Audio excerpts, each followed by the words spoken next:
जैसा कि आप सभी जानते हैं कि इस कोरोना वैश्विक महामारी के कारण स्कूल कॉलेज बंद है, फिर भी नॉल एकेडमी आपके शिक्षण कार्य को ऑनलाइन शिक्षा के माध्यम से पूर्ण करने का प्रयास कर रही है। और उसी के तहत आइए कक्षा 11 सामान्य वर्ग हिंदी के क्लासेस आरंभ किया जाए।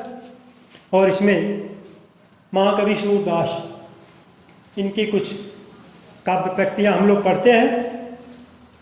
सूरदास के जीवन वृत्त के बारे में आंशिक रूप से हम लोग थोड़ा सा जान लेते हैं कि हाँ सूरदास कौन थे। यह सन 1535 ईस्वी में यानी 1478 ईस्वी में विद्वान इनका जन्म स्वीकार करते हैं, इसलिए कि इनके जन्म के बारे में तमाम प्रकार की भ्रांतियां हैं। लेकिन फिर भी 1478 ईस्वी में इनके जन्म को ये विद्वानों के द्वारा स्वीकार किया गया। और इनके पिता का नाम पंडित रामदास सारस्वत था। रूनकता नामक गांव में यह जन्म लेकर के इस भारत भूमि को अलंकृत करने का कार्य किए थे। इनकी भाषा भाव प्रधान, सरल, सुबोध एवं सशक्त रूप में प्राप्त होती है। शैली इनकी चित्रात्मक और वर्णनात्मक है। इनकी मुख्य रचनाएं सूर सरावली और साहित्य लहरी, सूर सागर इत्यादि पाया जाता है। सन 1583 ईस्वी में इस हिंदी साहित्य जगत का सूर्य सर्वदा के लिए अस्त हो गया। और उसी सूरदास के कुछ काव्य पंक्तियों को हम लोग देखते हैं। कक्षा 11 साहित्य ये सामान्य वर्ग में इन्होंने प्रथम काव्य अपना विनय, इसलिए कि पढ़ने के लिए आप लोग आते हैं तो सर्वप्रथम आकर के विद्यालय में माता सरस्वती की आराधना करते हैं। ठीक उसी तरह से सूरदास भी अपने काव्य को लिखने से पूर्व, रचना करने से पूर्व कुछ विनय प्रार्थना किए हैं और उसी प्रार्थना को हम लोग आज पढ़ेंगे। इनका विनय है, पहला पद। अब कह राख लेहु भगवान, हाँ अनाथ बैठो द्रुम डरिया, पारधि साधे बाण ताके डर में, भाज्यो चाहत ऊपर ढूक्यो सचान, दू भाति दुख भयो आनिय, कौन उबारे प्राण, और सुमिरत ही अहि दस्यो पारधि, कर छूट्यो संधान, और सूरदास सर लग्यो सचानहि, जय जय कृपा निधान। इसी काव्य पंक्तियों को हम लोग देखते हैं। अब कह राख लेहु भगवान, सूरदास जी कहते हैं कि हे मेरे आराध्य, हे मेरे इष्ट कृष्ण, इस बार तुम मेरे प्राणों की सुरक्षा कर लो।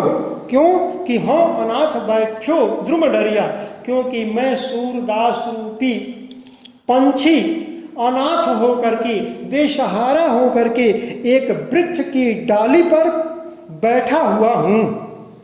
और पारधि साधे बाण, और मुझ सूरदास रूपी पंछी के ऊपर एक बहेलिया अपने तीर का निशाना लगाए हुए हैं, ताकि डर में भाज्यो चाहत, और उस बहेलिए के तीर के निशाने के डर से मैं भागना चाहता हूँ। इस वृक्ष से, संसार रूपी वृक्ष की डाली से मैं उड़ना चाहता हूँ, किंतु ऊपर ढूकियो सचान। लेकिन जो ही मैं उड़ना चाहता हूँ तो मैं अपने ऊपर देखता हूँ तो एक सचान अर्थात बाज पक्षी मंडरा रहा है, जो मुझ सूरदास रूपी पंछी को अपना निवाला बना लेना चाहता है। और दुख भयो आनिया, इसलिए हे मेरे आराध्य कृष्ण, दोनों ही परिस्थितियों में मेरे प्राण पे संकट ही संकट है।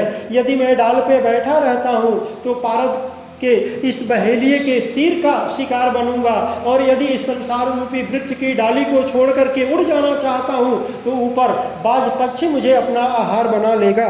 तो यह कौन उबारे प्राण। तो हे मेरे आराध्य कृष्ण, आपके अतिरिक्त भला दूसरा कौन है कि जो मेरे प्राणों की सुरक्षा कर सके।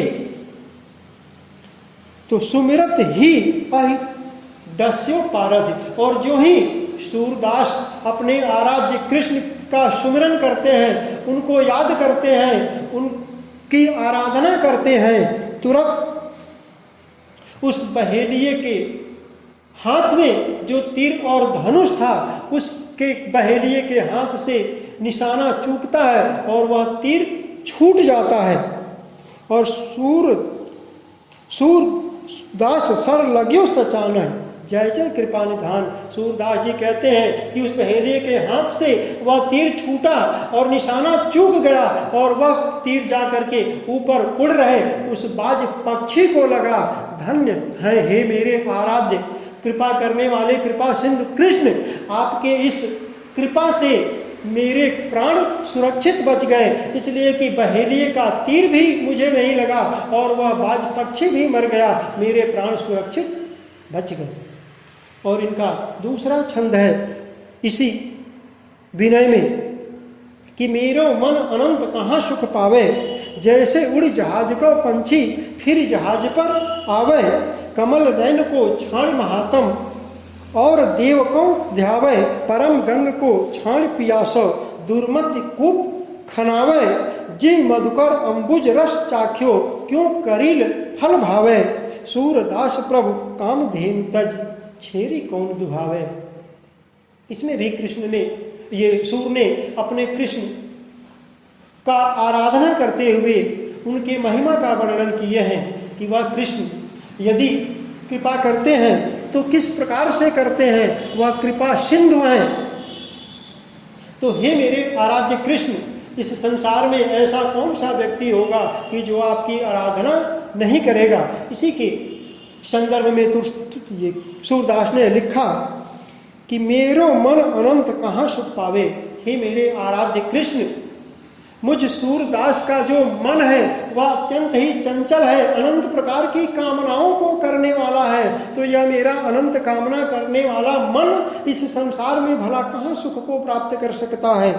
क्यों कि जैसे उड़ जहाज को पंछी, जिस तरह से सागर में चलने वाली पानी के जहाज के ऊपर यदि कोई पंछी उड़ करके बैठ गया है और जैसे उड़ जहाज को पंछी फिर जहाज पर आवे, उस जहाज पर बैठा हुआ पंछी उड़ान भरता है और चारों तरफ मंडरा करके पुनः जब कोई उसको आश्रय नहीं मिलता तो उसी जहाज पे आकर के अपना ठिकाना ले लेता है। ठीक उसी प्रकार से मैं सूरदास भी इस संसार में अनेक देवताओं की कामना करते हुए उनके शरण में जाने की इच्छा तो रखा, लेकिन मुझे कहीं कोई शरण नहीं मिला और पुनः हे मेरे आराध्य कृष्ण, मैं आप ही के शरण में आया हूँ। और इतना ही नहीं, कमल नयन को छाण महात्म और देव को ध्यावे। आपकी जो आंखें हैं वह कमल की पंखुड़ियों के समान अत्यंत ही बड़ी बड़ी और सुंदर सरस हैं। तो भला इस संसार में ऐसा कौन सा व्यक्ति होगा कि जो इस कमलवत आंखों की ज्योति को छोड़ करके और किसी दूसरे देवता की शरण में, दूसरे देवता के चरणों में अपना स्थान लेने के लिए जाएगा। इसलिए मैं सूरदास आपके शरणों को छोड़ करके किसी दूसरे देवता के शरण में जाने की इच्छा नहीं रखता। परम गंग को छाणी महा पियासों दुर्मत कूप खनावे। हे मेरे आराध्य कृष्ण, इस संसार में कौन सा ऐसा दुर्मति अर्थात दुर्बुद्धि व्यक्ति होगा, दुष्ट बुद्धि का व्यक्ति इस संसार में दूसरा कौन होगा कि जो परम पवित्र गंगा के स्वरूप उस कृष्ण को छोड़ करके और कुआं खोद करके अपनी प्यास को बुझाने के लिए जाएगा। अर्थात गंगा की पानी को छोड़ करके इस संसार का कौन सा दुर्बुद्धि व्यक्ति होगा कि जो कुआं खोद करके अपनी प्यास बुझाने जाए। इसलिए मैं सूरदास परम पवित्र गंगा के समान आपको छोड़ करके किसी दूसरे देवता की आराधना करने के लिए नहीं जाऊंगा। जी मधुकर अंबुज रस चाख्यो क्यों करील फल भावे। अर्थात हे मेरे आराध्य कृष्ण, इस संसार में जिस प्रकार अंबुज अर्थात आम के मीठे फल के रस का भौरा रसपान कर लेता है, तो उसके जब मीठे रस का रसपान कर लेता है, उसके स्वाद को जान लेता है, तो भला वह भौरा आम के मीठे फल के रस को छोड़ करके करील जैसे तीखे फल वाले रस का रसपान करने के लिए क्यों कोई जाएगा। अर्थात हे मेरे आराध्य कृष्ण, आप आम के मीठे फल के रस के समान हैं, तो भला मैं आपको छोड़ करके और करील के रस के तीखे स्वाद को भला ग्रहण करने के लिए और देवताओं के पास क्यों जाऊं। सूरदास प्रभु कामधेन तज छेरी कौन दुहावे। इसलिए सूरदास जी कहते हैं कि हे मेरे प्रभु अर्थात कृष्ण, आप तो कामधेनु के समान हैं, समस्त कामनाओं को पूर्ण करने वाली, समस्त इच्छाओं को पूर्ण करने वाली कामधेनु के समान हैं, तो भला मैं आपको छोड़ करके और बकरी के समान दूसरे देवताओं जो छोटे छोटे हैं, जो बकरी के समान हैं, उन बकरी के समान देवताओं के पास मैं क्यों जाऊं। अर्थात हे मेरे प्यारे कृष्ण, आप तो कामधेनु हैं, समस्त इच्छाओं को पूर्ण करते हैं, तो मैं आपको छोड़ करके और भला छोटे छोटे दूसरे देवता रूपी बकरी का दूध पीने के लिए क्यों जाऊं। मैं कहीं नहीं जा सकता, आप ही के शरण में रह करके मैं आप ही का गुणगान करता रहूंगा। और इसके बाद सूरदास जी ने वात्सल्य, वात्सल्य का मतलब होता है पुत्र प्रेम, तो उन्होंने कुछ वात्सल्य के ऊपर भी अपने छंदों को वर्णित किया, लिखा। और पहला छंद है उस वात्सल्य का। वात्सल्य के बारे में मैं थोड़ा सा आपको बता दूं कि कृष्ण और माता यशोदा, इन दोनों के प्रेम को सूरदास जी ने अभिव्यंजित करने का कार्य किया है कि वह कृष्ण बचपन की अवस्था में रह करके अपनी माता यशोदा से किस किस प्रकार के हठ करते हैं, और उस कृष्ण के हर एक हठ को माता यशोदा पूर्ण करती हैं। तो इन कृष्ण और माता यशोदा, इन दोनों के प्रेम को वात्सल्य शीर्षक के माध्यम से सूरदास जी ने वर्णित किया है, अभिव्यंजित किया है। और उसी का एक छंद है कि हर जू की बाल छवि कहाँ वरण, सकल सुख की सीव कोटि मनोज शोभा हरण, भुज भुजंग सरोज नयनन बदन विद जित लरन, रहे बीबरन सलील नभ उपमा अपर दूर डरन, मंजु मेचक मृदुल तन अनुहरत भूषण भरन, मनो सुभग श्रृंगार शिशुतर भरियो फरियो अद्भुत फरण, चलत पद प्रतिबिंब मन आंगन घुटुरमन करण, जलज संपुट सुभग छवि भरि लेत उर जन धरण, पुण्य फल अनुभवत सुतहि विलोक कै नंद घरन, सूर प्रभु की उर्वशी किलकत ललित लरखरन। सूरदास जी ने इसमें कृष्ण के बचपन के सौंदर्य को वर्णित करते हुए उस कृष्ण के बचपन के सौंदर्य को, लड़खड़ाती हुई चाल को, चलने के समय में माता यशोदा और तात नंद के द्वारा देख करके पुण्य का, अत्यंत ही आनंद का अनुभव करने के स्वरूप को भी वर्णित किया है। एवं जब कृष्ण बचपन की अवस्था में अपने मणिमय घर के आंगन में चलते हैं तो किस प्रकार का सुंदर सौंदर्य उत्पन्न होता है। इन समस्त बातों को सामूहिक स्वरूप में सूर ने वर्णित करते हुए लिखा है कि हरि जू की बाल छवि कहाँ भरण, कि मैं सूरदास उस हरि अर्थात कृष्ण के बाल छवि अर्थात बचपन के छवि का किस प्रकार से वर्णन करूं, अर्थात कृष्ण के बचपन की अवस्था का, उनके सौंदर्य का वर्णन कर पाना मुझ सूरदास के बस की बात नहीं। किंतु कि सकल सुख की शिव, क्योंकि वह कृष्ण तो सकल अर्थात हर प्रकार के सुख के खजाने के स्वरूप हैं, तो कोटि मनोज शोभाहरण, वह तो करोड़ों करोड़ों कामदेव के सौंदर्य को भी हरण कर लेने वाले, जीत लेने वाले वह कृष्ण का छवि है। तो मैं ऐसे छवि का वर्णन कहाँ तक कर सकता हूँ। भुज भुजंग सरोज नयनन, क्योंकि उस कृष्ण की जो भुजाएं हैं वह तो भुजंग अर्थात सर्प के समान लंबी लंबी हैं, और सरोज नयनन, और उस कृष्ण की जो आंखें हैं वह कमल की पंखुड़ियों के समान सुकोमल एवं बड़ी बड़ी हैं। तथा बदन विधु जित लरण, एवं उस कृष्ण का जो बदन अर्थात शरीर है वह चंद्रमा के समान दीप्तिमान रहने वाला है।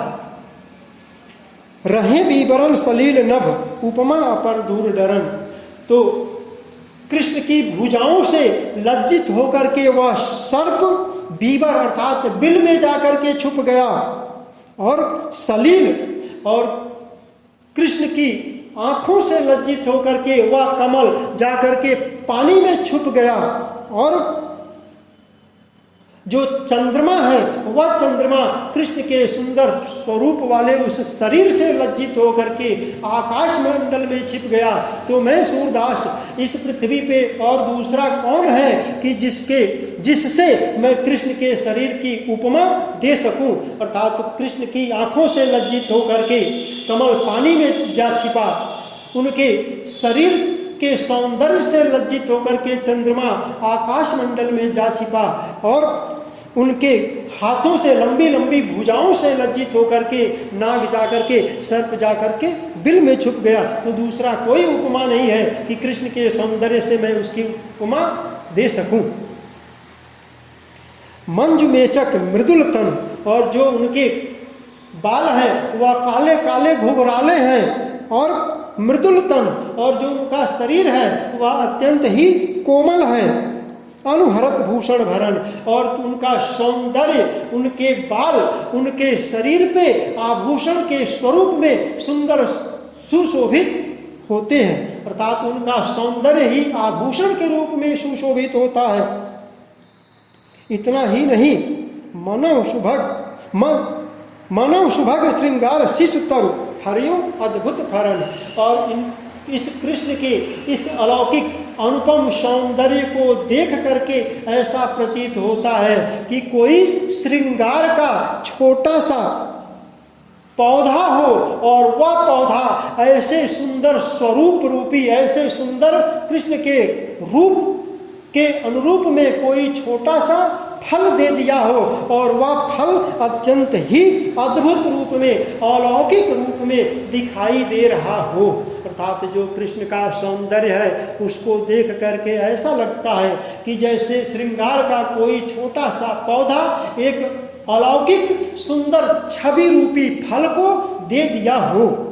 इतना ही नहीं, चलत पद प्रतिबिंब मणि आंगन घुटुरवन करत, जब वह कृष्ण अपने घर के मणिमय आंगन में जब घुटनों के बल चलते हैं, तो घुटनों के बल चलते हुए उस कृष्ण के शरीर की जो छाया बनती है वह छाया उस मणिमय आंगन में इस प्रकार का दिखाई देता है कि मानो जैसे जलज संपुट सुभग छवि भरी लेत उन जन धरण, कि वह धरणी अर्थात वह पृथ्वी कृष्ण के शरीर की छाया जब पड़ती है तो उसको अपने उर अर्थात हृदय में भरती हुई, अपने हृदय में निवास करती हुई सी प्रतीत होती है।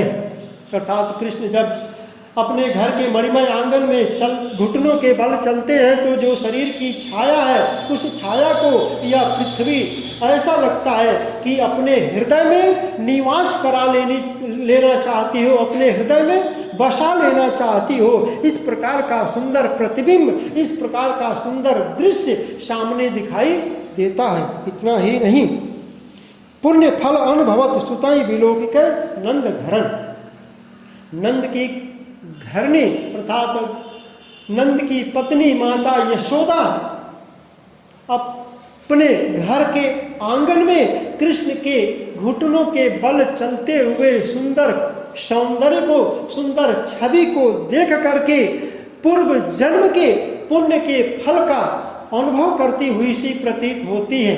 और इतना ही नहीं, सूर प्रभु उर्वशी कीलकन ललित लरखरन, सूरदास जी कहते हैं कि हे मेरे प्रभु अर्थात कृष्ण, आपके इस लड़खड़ाते हुए घुटनों के बल चलने की जो छवि है, जो सौंदर्य है, उसी सौंदर्य के साथ, उसी छवि के साथ आप मुझ सूरदास के हृदय में निवास कर जाइए, ताकि मैं आपके सौंदर्य को इस लड़खड़ाती हुई चाल के साथ अपने हृदय में बसा करके हर हमेशा उसी को देखा करूं।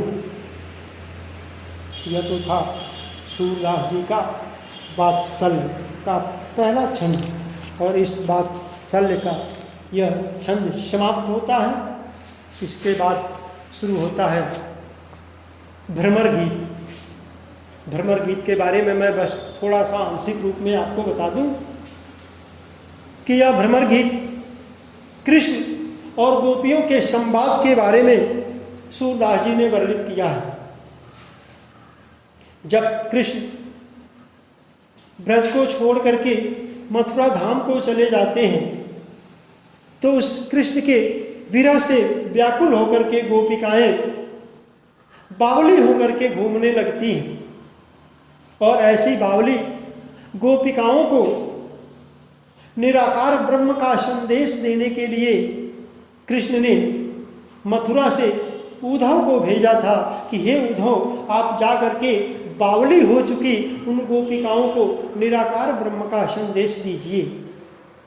और उद्धव ब्रज में आकर के गोपिकाओं के हृदय में निराकार ब्रह्म को स्थापित करने का प्रयत्न करते हैं, लेकिन वह गोपिकाएं उद्धव के इस बात को सुन करके उसका प्रत्युत्तर देती हैं। तो उसी उद्धव के बाद और गोपिकाओं के प्रत्युत्तर, इन दोनों को सम्मिलित रूप करते हुए सूरदास जी ने भ्रमर गीत की संज्ञा दी कि जिस तरह से भ्रमर का गुंजायमान होना अत्यंत ही मीठा स्वर उत्पन्न करता है, कानों को अत्यंत ही कर्णप्रिय लगता है, ठीक वैसे ही जब उद्धव और गोपिकाएं आपस में वार्तालाप करते हैं तो उनके वार्तालाप अत्यंत ही मीठे